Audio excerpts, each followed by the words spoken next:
नन्ही गौरैया ने बड़ी मुश्किल से अपना घोंसला बनाया था। घास के तिनके फुर्ती से बटोर कर लाती गौरैया को देखकर दीपमाला के होठों पर मुस्कान आ गई। दीपमाला का हाथ सहज ही उसके पेट पर चला गया। पेट के उभार को सहलाते हुए वह ममता से भर उठी। कुछ ही दिनों में एक नन्हा मेहमान दीपमाला के आंगन में किलकारियां मारेगा। तार पर सूख रहे कपड़े बटोरकर वह कमरे में आ गई।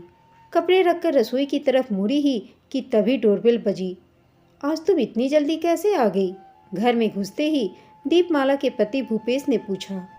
आज मन नहीं किया काम पर जाने का, तबीयत कुछ ठीक नहीं है, दीपमाला ने जवाब दिया।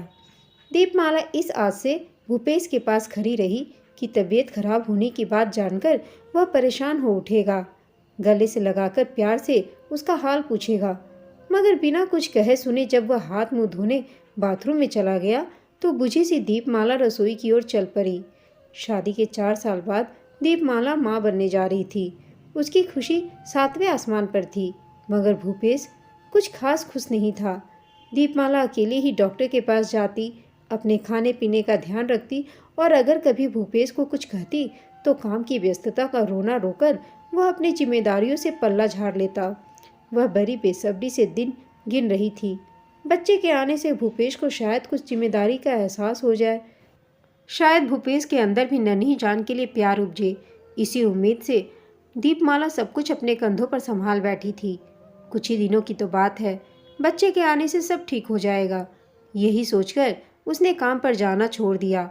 जरूरत भी नहीं थी, क्योंकि उसकी और भूपेश की कमाई से घर मजे से चल रहा था। पार्लर की मालकिन दीपमाला के हुनर की कायल थी। एक तरह से दीपमाला के हाथों का ही कमाल था जो ग्राहकों की संख्या में बढ़ोतरी हुई थी। दीपमाला के इस नाजुक वक्त में सैलून की मालकिन और बाकी लड़कियां उसे पूरा सहयोग देती। उसका जब कभी जी मचलता या तबीयत खराब लगती तो वह काम से छुट्टी ले लेती। एक प्राइवेट कंपनी में मैनेजर भूपेश स्वभाव से रूखा था। उसके अधीन 2-4 लोग काम करते थे। उसके ऑफिस में एक पोस्ट खाली थी जिसके लिए विज्ञापन दिया गया था। कंपनी में ग्राहक सेवा के लिए योग्यता के साथ साथ किसी मिलनसार और आकर्षक व्यक्तित्व की जरूरत थी। एक दिन तीखे नए नक्शों वाली उपासना नौकरी के आवेदन के लिए आई। उपासना की मधुर आवाज़ और व्यक्तित्व से प्रभावित होकर और कुछ उसके पिछले अनुभव के आधार पर उसका चयन कर लिया गया। भूपेश के अधीनस्थ होने के कारण उसे काम सिखाने की जिम्मेदारी भूपेश पर थी। उपासना उन लड़कियों में से थी जिन्हें योग्यता से ज़्यादा अपनी सुंदरता पर भरोसा होता है। अब तक के अपने अनुभव से वह जान चुकी थी कि किस तरह अदाओं के जलवे दिखाकर आसानी से सब कुछ हासिल किया जा सकता है। छोटे शहर से आई उपासना कामयाबी की मंजिल छूना चाहती थी। कुछ ही दिनों बाद वह समझ गई कि भूपेश उस पर फिदा है। फिर इस बात का वह भरपूर फायदा उठाने लगी। उपासना का जादू भूपेश पर चला तो वह उस पर कुछ ज़्यादा ही मेहरबान रहने लगा। उपासना बहाने बनाकर ऑफिस के कामों को टाल देती जिन्हें भूपेश दूसरे लोगों से करवाता। अक्सर बेवजह छुट्टी लेकर मौज मस्ती करने निकल पड़ती। उसे बस उसके पैसों से मतलब था जो उसे नौकरी से मिलते थे। साथ में काम करने वाले भूपेश के दबदबे की वजह से उपासना की हरकतों को नज़रअंदाज कर देते। अपने यौवन और शोख अदाओं के बल पर उपासना भूपेश के दिलो दिमाग में पूरी तरह उतर गई। उसकी और भूपेश की नज़दीकियाँ बढ़ने लगीं। काम के बाद दोनों कहीं घूमने निकल जाते। उसे खुश करने के लिए भूपेश उसे महंगे तोहफे देता। आए दिन किसी 5 सितारा होटल में लंच या डिनर पर ले जाता। भूपेश का मकसद उपासना को पूरी तरह से हासिल करना था और उपासना भी खूब समझती थी कि क्यों भूपेश उसके आगे पीछे भंवरे की तरह मंडरा रहा है। पहले भूपेश ऑफिस से घर जल्दी जाता था तो दोनों साथ में खाना खाते। अब देर रात तक दीपमाला भूपेश का इंतजार करती रहती और फिर अकेले ही खाकर सो जाती। कुछ दिनों से भूपेश के रंग ढंग बदल गए थे। ऑफिस में भी सज धज कर जाता। उधर इन सब बातों से बेखबर दीपमाला नन्हे मेहमान की कल्पना में डूबी रहती। उसकी दुनिया सिमट कर छोटी हो गई थी। एक रोज़ धोने के लिए कपड़े निकालते वक्त उसे भूपेश की पैंट की जेब से फिल्म के 2 टिकट मिले। दीपमाला को थोड़ी हैरानी हुई। भूपेश फिल्म का शौकीन नहीं था। कभी कोई अच्छी फिल्म लगी होती तो दीपमाला ही ज़बरदस्ती उसे खींच कर ले जाती।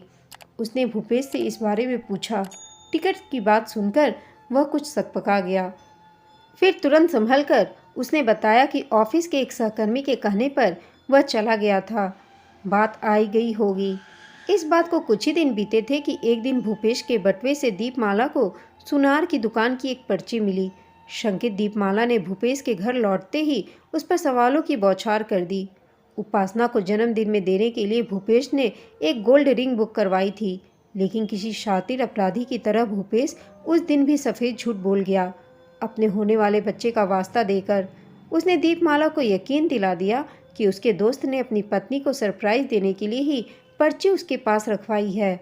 इस घटना के बाद से भूपेश कुछ सतर्क रहने लगा, अपनी जेब में कोई सबूत नहीं छोड़ता था। दीपमाला की डिलीवरी का समय नज़दीक था। भूपेश ने उसके जाने का इंतजाम कर दिया। दीपमाला अपनी माँ के घर चली गई।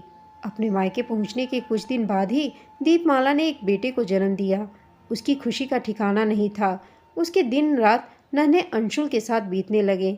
4 दिन दीपमाला और बच्चे के साथ रहकर भूपेश ऑफिस में ज़रूरी काम की बात कहकर वापस लौट आया।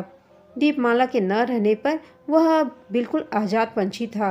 उसकी और उपासना की प्रेम लीला परवान चल रही थी। ऑफिस में लोग उनके बारे में दबी छिपी बातें करने लगे थे, मगर भूपेश को अब किसी की परवाह नहीं थी। वह हर हालत में उपासना को साथ चाहता था। कुछ महीने बीते तो दीपमाला ने भूपेश को फ़ोन करके बताया कि वह अब घर आना चाहती है। जवाब में भूपेश ने दीपमाला को कुछ दिन और आराम करने की बात कही। दीपमाला को भूपेश की बात कुछ जची नहीं, मगर उसके कहने पर वह कुछ दिन और रुक गई। 3 महीने बीतने को आए, मगर भूपेश उसे लेने नहीं आया, तो उसने भूपेश को बताए बिना खुद ही अपने घर वापस आने का फैसला कर लिया। दरवाजे की घंटी पर बड़ी देर तक हाथ रखने पर भी जब दरवाज़ा नहीं खुला तो दीपमाला को फिक्र होने लगी। आज इतवार है, ऑफिस नहीं गया होगा भूपेश। दरवाजे पर ताला भी नहीं है, इसका मतलब कहीं बाहर भी नहीं गया है। तो फिर इतनी देर क्यों लग रही है उसे दरवाज़ा खोलने में? वह सोचने लगी। कंधे पर बैग उठाए और एक हाथ से बच्चे को गोद में संभाले वह अनमनी सी खड़ी थी कि खटाक से दरवाज़ा खुला। एक बिल्कुल अनजान लड़की को अपने घर में देखकर दीपमाला हैरान रह गई। वह कुछ पूछ पाती उससे पहले ही उपासना बिजली की तेजी से वापस अंदर चली गई।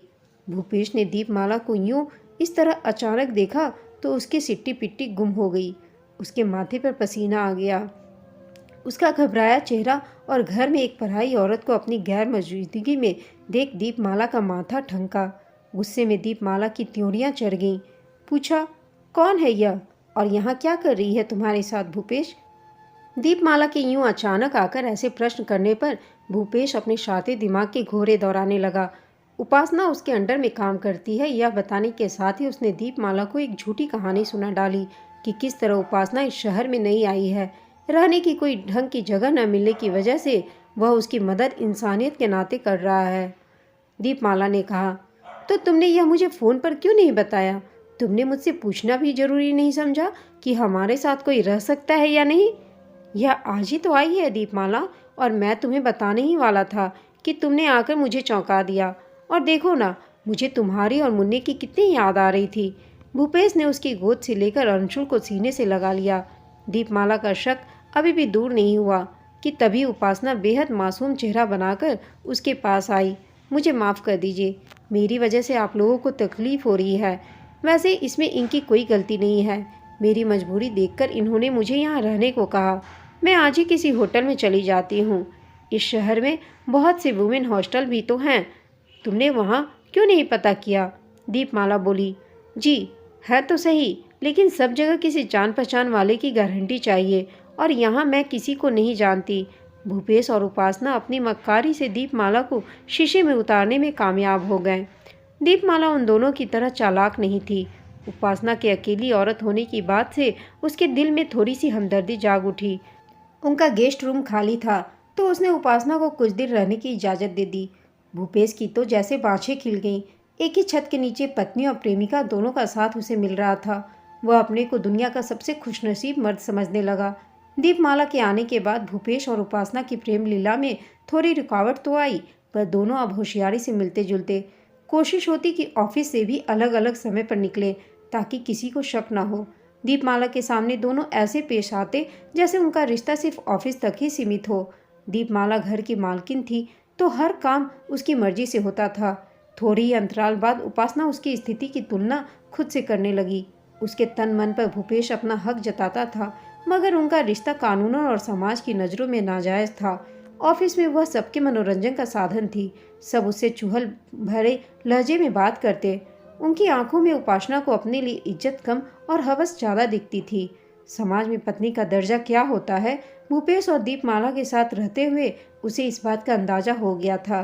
दीपमाला की जो जगह उस घर में थी, वह जगह अब उपासना लेना चाहती थी। वह सोचने लगी, आखिर कब तक वह भूपेश को की खेलने की चीज बनकर रहेगी। कभी ना कभी तो भूपेश इस खिलौने से ऊब जाएगा। उपासना को अब अपने भविष्य की चिंता होने लगी। भूपेश के पास ओहदा और पैसा दोनों थे। उसके साथ रहकर उपासना को अपना भविष्य सुनहरा लग रहा था। उसने अब अपना दांव फेंकना शुरू किया। वह भूपेश पर दीपमाला को तलाक देने का दबाव डालने लगी। शातिर दिमाग भूपेश की घरवाली और बाहर वाली दोनों का सुख मिल रहा था। वह शादी के पचड़े में नहीं पड़ना चाहता था। उसने उपासना को कई तरीकों से समझाने की कोशिश की, तो वह जिद पर अड़ गई। उसने भूपेश के सामने शर्त रख दी कि या तो वह दीपमाला को तलाक देकर उसे शादी करे, या फिर वह सदा के लिए उससे अपना रिश्ता तोड़ लेगी। कंटीली चितवन और मदमस्त हुस्न की मालकिन उपासना को भूपेश कतई नहीं छोड़ना चाहता था। भूपेश ने उससे कुछ दिन की मोहलत मांगी। एक रात दीपमाला की नींद अचानक खुली तो उसने पाया कि भूपेश बिस्तर से नदारद है। दीपमाला को बातचीत की आवाज़ें सुनाई दी तो वह कमरे से बाहर आई। आवाज़ें उपासना के कमरे से आ रही थी। दरवाज़ा पूरी तरह बंद नहीं था। एक झिरी सी दीपमाला ने अंदर झाँका। बिस्तर पर उपासना और भूपेश सिर्फ एक चादर में लिपटे दोनों बेखबर थे कि दीपमाला के वहाँ होने का भी उन्हें पता नहीं चला। उस दृश्य ने दीपमाला को जर्द कर दिया। उसका हिम्मत नहीं हुई कि कुछ देर और वहाँ रुकने की। जैसे गई थी वैसे ही उल्टे पांव कमरे में लौट आई। आंखों से लगातार आंसू बहते जा रहे थे। उसकी नाक के नीचे से यह सब हो रहा था और वह बेखबर रही। वह यकीन नहीं कर पा रही थी कि इतना बड़ा विश्वासघात किया दोनों ने उसके साथ। दीपमाला के दिल में नफरत का ज्वार भाटा उछाल मार रहा था। उसके आंसू पूछने वाला वहाँ कोई नहीं था। दिमाग में बहुत से विचार कुलबुलाने लगे। अगर अभी कमरे में जाकर दोनों को जलील करे तो उसका मन शांत हो और फिर वह हमेशा के लिए यह घर छोड़कर चली जाए। फिर उसे ख्याल आया कि वह क्यों अपना घर छोड़कर जाए। यहाँ से जाएगी तो उपासना, जिसने उसके सुहाग पर डाका डाला। अपने सोते हुए बच्चे पर नजर डाल दीपमाला ने खुद को किसी तरह संयत किया और फिर एक फैसला ले लिया। दीपमाला को नींद में बेखबर समझ बड़ी देर बाद भूपेश अपने कमरे में लौट आया और चुपचाप बिस्तर पर लेट गया, मानो कुछ हुआ ही नहीं। दूसरी सुबह जब उपासना ऑफिस के लिए निकल रही थी, तभी दीपमाला ने उसका रास्ता रोक लिया। बोली, सुनो उपासना, अब तुम यहाँ नहीं रह सकती, इसलिए आज ही अपना सामान उठाकर यहाँ से चली जाओ। दीपमाला की आंखों में उसके लिए नफरत के शोले धधक रहे थे। यह क्या कह रही हो तुम? उपासना कहीं नहीं जाएगी, भूपेश ने बीच में आते हुए कहा। मैंने बोल दिया है, इसे जाना ही होगा, दीपमाला ने कहा। भूपेश की शह पाकर उपासना भूपेश के साथ खड़ी हो गई तो दीपमाला के तन बदन में आग लग गई। एक तो चोरी, ऊपर से सीना जोड़ी। उपासना की ठिठाई देखकर दीपमाला से रहा नहीं गया। गुस्से की ज्वाला में उबलती दीपमाला ने उपासना की बांह पकड़कर उसे लगभग ढकेल दिया। तभी एक जोरदार तमाचा दीपमाला के गाल पर पड़ा। वह सन्न रह गई। एक दूसरी औरत के लिए भूपेश उस पर हाथ उठा सकता है, वह सोच भी नहीं सकती थी। उसकी आंखें भर आईं। भूपेश के रूप में एक अजनबी वहां खड़ा था, जो उसका पति नहीं, किसी जख्मी शेरनी से गुर्रा कर दीपमाला बोली, सब समझती हूँ मैं, तुम इसका यहाँ क्यों रखना चाहते हो। कल रात अपनी आंखों से देख चुकी हूँ तुम दोनों की घिनौनी करतूत। मर्यादा की सारी हदें तोड़ते हुए भूपेश ने दीपमाला के सामने ही उपासना की कमर में हाथ डाल दिया और एक कुटिल मुस्कान उसके होठों पर आ गई। चलो अच्छा हुआ जो तुम सब जान गई, तो अब यह भी सुन लो कि मैं उपासना से शादी करने वाला हूँ और यह मेरा अंतिम फैसला है। दीपमाला अवाक रह गई। उसे यकीन हो गया कि भूपेश अपने होशो हवास में नहीं है। जो कुछ किया धरा है उपासना का किया है। तुम अपने होश में नहीं हो भूपेश, यह हम दोनों के बीच नहीं आ सकती। मैं तुम्हारी बीवी हूँ, तुम हम दोनों के बीच आ रही हो। दीपमाला, मैं अब तुम्हारे साथ एक पल भी नहीं रहना चाहता। भूपेश ने बिना किसी लाग लपेट के दो टूक जवाब दिया। दीपमाला अपने ही घर में अपराधी की तरह खड़ी थी। भूपेश और उपासना एक पलड़े में थे और उनका पलड़ा भारी था। जिस आदमी के साथ ब्याह करके वह इस घर में आई थी, वही अब उसका नहीं रहा, तो फिर दीपमाला का उस घर में अब हक ही क्या रह जाता है। बसी बसाई गृहस्थी उजड़ चुकी थी। भूपेश ने जब तलाक का नोटिस भिजवाया तो दीपमाला की माँ और भाई का खून खौल उठा। वे किसी भी कीमत पर भूपेश को सबक सिखाना चाहते थे, जिसने दीपमाला की जिंदगी से खिलवाड़ किया। रह रह कर दीपमाला को वह थप्पड़ याद आता जो भूपेश ने उसे उपासना की खातिर मारा था। दीपमाला के दिल में भूपेश की याद तक मर चुकी थी। उसने ठंडे लहजे में घर वालों को समझा बुझा लिया और तलाकनामे पर हाँ की मुहर लगा दी। जिस रिश्ते की मौत हो चुकी थी उसे कफन पहनाना बाकी था। वक्त ने गम का बोझ कुछ कम किया तो दीपमाला अपने आपे में लौटी। अपने घर वालों पर मुहताज होने के बजाय उसने फिर से नौकरी करने का फैसला लिया। दीपमाला दिल करा कर चुकी थी। नन्ही जान को अपनी माँ की देखरेख में छोड़ वह उसी शहर में चली गई जिसने उसका सब कुछ छीन लिया था। सीने में धधकती आग लेकर दीपमाला ने अपने को काम के प्रति समर्पित कर दिया। जिंदगी की गाड़ी एक बार फिर पटरी पर आने लगी। ब्यूटी सैलून में उसके हाथों के हुनर के ग्राहक कायल थे। उसे अपने काम में महारत हासिल हो चुकी थी। कुछ समय बाद ही दीपमाला ने नौकरी छोड़ दी। अब वह खुद का काम शुरू करना चाहती थी। अपने बेटे की याद आते ही तड़प उठती। वह उसे अपने पास रखना चाहती थी, मगर फिलहाल उसे किसी ढंग की जगह की जरूरत थी जहां वह अपना सैलून खोल सके। तलाक के बाद कोर्ट के आदेश पर दीपमाला को भूपेश से जो रुपये मिले थे उनमें अपनी कुछ जमा पूंजी मिलाकर उसके पास इतना पैसा हो गया कि वह अपना सपना पूरा कर सकती थी। अपने सैलून की जगह तलाश करने की दौड़ धूप में उसकी मुलाकात प्रॉपर्टी डीलर अमित से हुई, जिसने दीपमाला को शहर के कुछ इलाकों में कुछ जगहें दिखाई। असमंजस में पड़ी दीपमाला जब सब कुछ तय कर न पाई तो अमित ने खुद ही उसकी परेशानी दूर करते हुए एक अच्छी रिहायशी जगह में उसे जगह दिलवा दी। अपना कमीशन भी थोड़ा कम कर दिया तो दीपमाला अमित की एहसानमंद हो गई। अमित के प्रॉपर्टी डीलिंग के ऑफिस के पास ही दीपमाला का सैलून खुल गया। आते जाते दोनों की अक्सर मुलाकात हो जाती। कुछ समय बाद उनका साथ उठना बैठना हो गया। अमित दीपमाला के अतीत से वाकिफ था। बावजूद इसके वह कभी भूल से भी दीपमाला को पुरानी बातें याद नहीं करने देता। उसकी हमदर्दी भरी बातें दीपमाला के टूटे मन को सुकून देती। जिंदगी ने मानो हंसने मुस्कुराने का बहाना दे दिया था दीपमाला को। दोस्ती कुछ गहरी हुई तो दोनों की शामें साथ गुजरने लगी। शहर में अकेली रह रही दीपमाला पर कोई बंदिश नहीं थी। वह जब चाहती तब अमित की बाहों में चली जाती। एक सुहानी शाम दीपमाला की गोद में सिर रखकर उसके महकते आंचल से आंखें मूंद लेटे अमित से दीपमाला ने पूछा, अमित, हम कब तक यूं ही मिलते रहेंगे? क्या कोई भविष्य है इस रिश्ते का? रोमानी ख्यालों में डूबा अमित एकाएक पूछे गए इस सवाल से चौंक गया। बोला, जब तक तुम चाहो दीप, मैं हमेशा तुम्हारे साथ रहूंगा। दीपमाला खुद तय नहीं कर पा रही थी कि इस रिश्ते का कोई अंजाम भी है या नहीं। किसी की प्रेमिका बनकर प्यार का मीठा फल चखने में उसे आनंद आने लगा, पर अंदर ही अंदर वह डरने लगी थी। जब अमित ने उसे बताया कि उसके घर वाले पुराने विचारों के हैं तो दीपमाला को यकीन हो गया कि उसके तलाकशुदा होने की बात जानकर वे अमित के साथ उसकी शादी को कभी स्वीकार नहीं करेंगे। आने वाले कल का डर मन में छिपा था, मगर अपने वर्तमान में वह अमित के साथ खुश थी।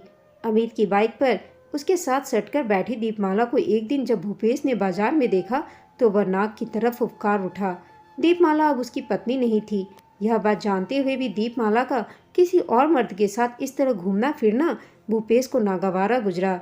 उसकी कुंठित मानसिकता यह बात हजम नहीं कर पा रही थी कि उसकी छोड़ी हुई औरत किसी और मर्द के साथ रह रही थी। घर आकर भूपेश बहुत देर तक उत्तेजित होता रहा। दीपमाला उस आदमी के साथ कितनी खुश लग रही थी, उसे यह बात रह रह कर दंश मार रही थी। उपासना से शादी करके उसके अहम को संतुष्टि तो मिली, लेकिन उपासना दीपमाला नहीं थी। शादी के बाद भी उपासना पत्नी न होकर प्रेमिका की तरह ही रहती थी। घर के कामों में बिल्कुल फूहड़ थी। उसकी फिजूल खर्ची से उपेश अब परेशान होने लगा था। कभी उस पर झुंझला उठता तो उपासना उसका जीना हराम कर देती, तलाक और पुलिस की धमकी देती। जो शारीरिक सुख उपासना से प्रेमिका के रूप में मिल रहा था भूपेश को, वह उसकी पत्नी बनते ही नीरस लगने लगा। इश्क का भूत जल्दी ही सिर से उतर गया। दीपमाला के साथ शादी के शुरुआती दिनों की कल्पना करके भूपेश के मन में बहुत से विचार आने लगे। वह एक बार फिर दीपमाला के संग के लिए उत्सुक होने लगा। किसी तरह दीपमाला के घर और सैलून का पता लगाकर एक दिन वह दीपमाला के फ्लैट पर आ धमका। एक अरसे बाद अचानक उसे सामने देख दीपमाला चौंक उठी। कि भूपेश को आखिर उसका पता कैसे मिला और अब वह यहाँ क्या करने आया है। कैसी हो दीपमाला? बिल्कुल बदल गई हो, पहचान में ही नहीं आ रही हो। भूपेश ने उसे भरपूर नजरों से घूरा। दीपमाला सच संवर कर रहती थी ताकि उसके सैलून में ग्राहकों का आना बना रहे। अब वह आधुनिक फैशन के कपड़े भी पहनने लगी थी। सलीके से कटे बाल और आत्मनिर्भरता के भाव उसके चेहरे की रौनक बढ़ा रहे थे। उसका रंग रूप में पहले की तुलना में निखर आया था। कांच के मानिंद टूटे दिल के टुकड़े बटोरते उसके हाथ लहूलुहान भी हुए थे, मगर उसने अपनी हिम्मत कभी नहीं टूटने दी। वह अब जीवन की हर मुश्किल का सामना कर सकती थी। तो फिर भूपेश क्या चीज़ थी? किस काम से आए हो भूपेश? उसने बेहद उपेक्षा भरे लहजे में पूछा। उसकी बेखौफी देख भूपेश जल भुन गया, लेकिन फौरन उसने पलटवार किया। मैं अपने बेटे से मिलने आया हूँ दीपमाला। तुमने मुझे मेरे भी बेटे से अलग कर दिया है। आज अचानक तुम्हें बेटे का प्यार कैसे आ गया? इतने दिनों में तो एक बार भी खबर नहीं ली उसकी तुमने। एक व्यंग भरी मुस्कुराहट दीपमाला के अधरों पर आ गई। तुम्हें क्या लगता है मैं अंशुल से प्यार नहीं करता? बाप हूँ उसका। जितना हक तुम्हारा है उतना ही मेरा भी। तो तुम अब तक जताने क्यों नहीं आए हो? कानून ने तुम्हें बेशक हक दिया है, मगर वह मेरा बेटा है, दीपमाला ने कहा। बेटे से मिलना बस एक बहाना था भूपेश के लिए। उसे तो दीपमाला के साथ की प्यास थी। बोला, सुनो दीपमाला, मैं तुम्हारा गुनहगार हूँ। मुझसे बहुत बड़ी गलती हो गई है। हो सके तो मुझे माफ़ कर दो। भूपेश के तेवर अचानक नर्म पड़ गए। उसने दीपमाला का हाथ पकड़ लिया। तभी एक झन्नाटेदार तमाचा भूपेश के गाल पर पड़ा। दीपमाला ने बिजली की फुर्ती से फौरन अपना हाथ छुड़ा लिया। भूपेश का चेहरा तमतमा गया। इस खातिरदारी की तो उसे उम्मीद ही नहीं थी। वह कुछ बोलता उससे पहले ही दीपमाला गुर्राई। आज के बाद दोबारा मुझे छूने की हिम्मत की तो अंजाम इससे भी बुरा होगा। यह मत भूलो कि तुम अब मेरे पति नहीं हो और एक गैर मर्द मेरा हाथ इस तरह से नहीं पकड़ सकता। समझे तुम? अब दफा हो जाओ यहाँ से। उसे एक भद्दी सी गाली देकर भूपेश बोला, सती सावित्री बनने का नाटक कर रही हो? किस किस के साथ अय्याशी करती हो सब जानता हूँ। अगर उनके साथ तुम खुश रह सकती हो तो मुझ में क्या कमी है? मैं अगर चाहूँ तो तुम्हारी इज्जत सारे शहर में उछाल सकता हूँ। इस थप्पड़ का बदला तो मैं लेकर रहूँगा। और फिर दीपमाला को बदनाम करने की धमकी देकर भूपेश वहाँ से चला गया। कितना नीच और क्रूर हो चुका है भूपेश। दीपमाला की सहन शक्ति जवाब दे गई। वह तकिए पर सिर रखकर खुद पर रोती रही। जुल्म उस पर हुआ था, लेकिन कसूरवार भी उसे ही ठहराया जा रहा था। इस मुश्किल सी घड़ी में उसे अमित की ज़रूरत होने लगी। उसके प्यार का मरहम उसके दिल को सुकून दे सकता था। उसने अपने फ़ोन पर अमित का नंबर मिलाया। कई बार कोशिश करने पर भी जब उसने फ़ोन नहीं उठाया तो वह अपना पर्स उठाकर अमित से मिलने चल पड़ी। भूपेश किसी हद तक जा सकता था, यह दीपमाला को यकीन था। वह चुप नहीं बैठेगा। अगर उसकी बदनामी हुई तो उसके सैलून के बिजनेस पर असर पड़ सकता है। वह अमित से मिलकर इस मुश्किल का कोई हल ढूंढना चाहती थी। क्या पता उसे पुलिस की भी मदद लेनी पड़े। अमित के ऑफिस में ताला लगा देखकर वह निराश हो गई। अमित उसके एक बार बुलाने पर दौरा चलाता था, फिर आज उसका फ़ोन क्यों नहीं उठा रहा? उसे याद आया कि जब पहली बार अमित से मिली थी तो उसने अपना विजिटिंग कार्ड दिया था। उसने पर्स टटोला, कार्ड मिल गया। ऑफिस और घर का पता उसमें मौजूद था। उसने पास से गुजरते ऑटो को हाथ देकर रोका और पता बताया। धड़कते दिल से दीपमाला ने फ्लैट की घंटी बजाई। एक आदमी ने दरवाज़ा खोला। दीपमाला ने उससे अमित के बारे में पूछा तो वह अंदर चला गया। थोड़ी देर बाद एक औरत बाहर आई। बोली, जी कहिए, किससे मिलना है? लगभग दीपमाला की ही उम्र की दिखने वाली उस औरत ने दीपमाला से पूछा। मैं अमित से मिलने आई हूँ, क्या यह उनका घर है? पूछते हुए उसे थोड़ा अटपटा लगा कि पता नहीं यह सही पता है भी या नहीं। मैं अमित की पत्नी हूँ। क्या काम है आपको? आप अंदर आ जाइए, अमित की पत्नी विनम्रता से बोली। दीपमाला ने उस औरत को करीब से देखा। वह सुंदर और मासूम थी। मांग में सिंदूर दमक रहा था और चेहरे पर एक पत्नी का विश्वास। कुछ रुककर अपनी लड़खड़ाती जवान पर काबू पाकर दीपमाला बोली, कोई खास बात नहीं, मुझे एक मकान किराए पर चाहिए था। बस उसी सिलसिले में बात करनी थी अमित जी से। मगर आपने अपना नाम तो बताया ही नहीं। मैं अपने पति को कैसे आपका संदेश दूंगी? वे खुद समझ जाएंगे। और दीपमाला पलटकर तेज कदमों से मकान की सीढ़ियां उतरकर सड़क पर आ गई।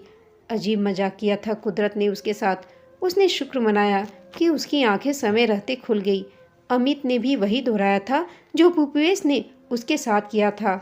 एक बार फिर से वह ठगी गई थी। मगर इस बार वह मजबूती से अपने पैरों पर खड़ी थी। जिस जगह पर कभी उपासना खड़ी थी, उसी जगह उसने आज खुद को पाया। क्या फर्क था भला उसमें और उपासना में? दीपमाला ने सोचा। नहीं, बहुत फर्क है। उसका ज़मीर अभी भी मरा नहीं है। वह इतनी खुदगर्ज नहीं हो सकती कि किसी का बसा बसेरा उजाड़े। जो गलती उससे हो गई है उसे अब वह दोहराएगी नहीं। उसने तय कर लिया कि अब वह किसी को भी अपने दिल से खेलने नहीं देगी।